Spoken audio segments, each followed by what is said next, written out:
और ईएमटी का टॉपिक करने जा रहे हैं। इसको समझने से पहले ना एक बात समझ लो, एक बात समझो कि हम दो तरीके से इनकम हमेशा कैलकुलेट करेंगे। दो तरीके से इनकम कैलकुलेट करेंगे, एक तो करेंगे इनकम टैक्स एक्ट के हिसाब से और एक करेंगे हम ये कंपनी के अकाउंट के हिसाब से करेंगे, जो कि बुक प्रॉफिट या फिर एडजस्टेड टोटल इनकम के ऊपर करेंगे, जो कि ये मैट ईएमटी होता है हमारा। नॉर्मल प्रोविजन से टैक्स क्या होता है हमारा? नॉर्मल प्रोविजन से टैक्स होता है हमारा जिसमें कि हम टोटल इनकम निकालते हैं और उसके ऊपर हम टैक्स रेट लगाते हैं और फिर हम इनकम टैक्स निकालते हैं। हम कैसे निकालते हैं? Total income, gross total income minus 80 को डिडक्शंस। और ये ग्रॉस टोटल इनकम कैसे निकालते हैं? 5 हेड की income plus clubbing of income minus set of and carry forward of the losses. याद आ रहा होगा, आई होप सो। और सरकार कहती है ये तो निकालते हो, साथ साथ में तुमने मैट या फिर एएमटी भी निकालना है। मैट मतलब कंपनीज़ के लिए एप्लीकेबल है, एएमटी यानी कंपनीज़ को छोड़ दो, उसके अलावा बाकी सभी एसेसीज को एएमटी ये भी निकालना है। और जो भी इन दोनों में से ज़्यादा आ रहा होगा ना वो पे कर देना हमको।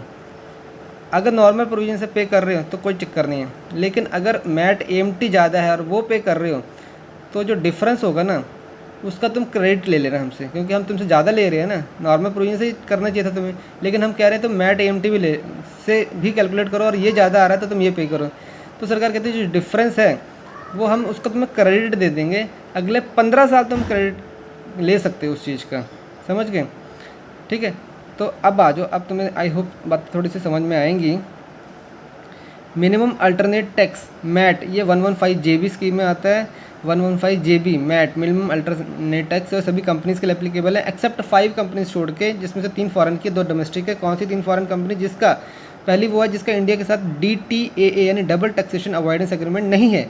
दूसरा वो है जिसका DTAA तो है पर इंडिया में परमानेंट एस्टेब्लिशमेंट नहीं है। और तीसरी वो है जो इनकम कैलकुलेट करती हैं प्रेजेंटिव टैक्सेशन बेसिस पर, यानी 44BB 44BBA 44BB वाली, जिसमें ship, aircraft, plant, machinery, services, turn की प्रोजेक्ट वाले, जो कि 7.5%, 5%, 10% के हिसाब से इनकम कैलकुलेट करते थे और उसके ऊपर टैक्स पे करते थे। आई होप आपको याद आ रहा होगा। और 2 डोमेस्टिक कंपनी कौन सी हैं जो कि न्यू स्कीम ले रखी है 115 बाब या फिर 115 बा, जिन्होंने ये स्कीम ले रखी है उसके लिए भी मैट एप्लीकेबल नहीं है। बाकी सभी एसेसीज के लिए मैट निकालना है उसको, मैट और नॉर्मल में से जो ज़्यादा आ रहा है वो पे करना है उसको। अगर ये किस पे रेट कितना होता है? मैट का रेट है 15%, 15% है रेट ऑफ टैक्स, और यह बुक प्रॉफिट पे निकलता है। मैट किस पे निकलता है? बुक प्रॉफिट पे निकलता है। और ये जो रूल बता रहा हूँ ये दोनों के लिए एप्लीकेबल है, मैट और एएमटी के केस में। अगर कंपनीज़ या फिर इंडिविजुअल अचीव पार्टनरशिप वगैरह है, ये IFSC रीजन यानी इस SEZ के इक्विवेलेंट होते हैं, इस रीजन में हैं तो वहाँ पर रेट ऑफ टैक्स कम होता है। कितना होता है? 9% होता है। कितना होता है? 9% होता है। मैट एएमटी दोनों के लिए एप्लीकेबल है ये रेट। ठीक है, एएमटी के ऊपर आ जाओ। एएमटी 115 JC में आता है। किस में आता है? 115 JC में आता है एएमटी। ये सभी एसएससीज एक्सेप्ट कंपनीज के लिए एप्लीकेबल है। 2 पार्ट में डिवाइड किया इसको, individual HUF, AOP, BOI, AJPP को अलग कर दिया और अदर्स बाकी को अलग कर दिया, एग्जाम्पल पार्टनरशिप फर्म वगैरह।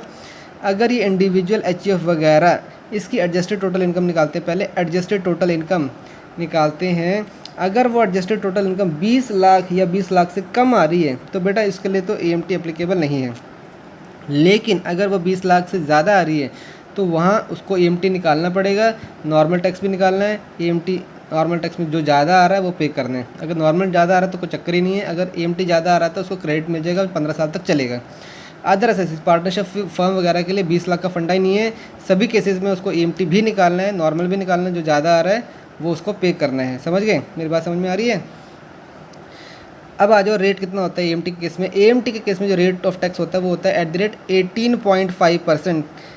इसमें कितना था आपका? मैट में कितना था? 15%। एएमटी में कितना? 18.5%। और यह हमेशा एडजस्टेड टोटल इनकम के ऊपर निकलता है। और इस केस में भी अगर ये इंडिविजुअल अचीव या पार्टनरशिप वगैरह IFSC यानी SEZ इक्विवेलेंट रीजन में है तो वहाँ पर रेट ऑफ टैक्स कितना होगा? 9% होगा, 9% होगा। और ये भी सुन लो, अगर पहले से कुछ मैट एएमटी का क्रेडिट है और आप नई स्कीम ले लेती हो 115 बा या बाब ले लेते हो तो मैट क्रेडिट लैप्स हो जाएगा। इतना ध्यान रख लेना, मैट क्रेडिट लैप्स हो जाएगा। और ये 115 बाब स्कीम किसके लिए एप्लीकेबल है? कंपनीज, डोमेस्टिक कंपनीज के लिए एप्लीकेबल होती है। ठीक है, एक छोटा सा एग्जांपल करेंगे जिससे आई थिंक और क्लैरिटी आएगी आपको। मान लो इस साल नॉर्मल टैक्स आ रहा था 15,000 और मैट आ रहा था 40,000, तो ज़्यादा क्या है? 40,000। तो सरकार कहती है 40,000 पे कर दो बेटा। डिफरेंस कितना है? 25,000। तुम उसका क्रेडिट ले लेना अगले साल या अगले से अगले साल, 15 साल तक ले सकते हो। अगले साल फिर कैलकुलेट किया, नॉर्मल टैक्स आ गया 40,000, मैट आ गया 30,000, ज़्यादा क्या आ गया, नॉर्मल टैक्स ज़्यादा आ गया, सरकार कहती ज़्यादा पे कर दो। लेकिन हम कहते हैं अरे ऐसा कैसे, पिछले साल हमारा क्रेडिट था, सरकार कहती ले लो बेटा क्रेडिट ले लो 25,000 का। लेकिन मैट और एएमटी का डिफरेंस भी पहले निकालना, मैट और एएमटी का डिफरेंस कितना है 10,000, तो बेटा 10,000 तक का ही क्रेडिट है, मैट का क्रेडिट तुम ले पाओगे, यानी 10,000 का ही क्रेडिट ले पाओगे। तो 25,000 लेना था, बचा कितना 15, तो बेटा सरकार कहती है 15,000 तुम फिर अगले साल कैरी फॉरवर्ड कर लो।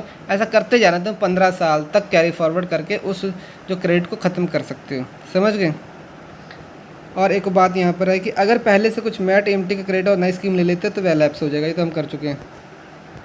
ठीक है, डन, थैंक यू।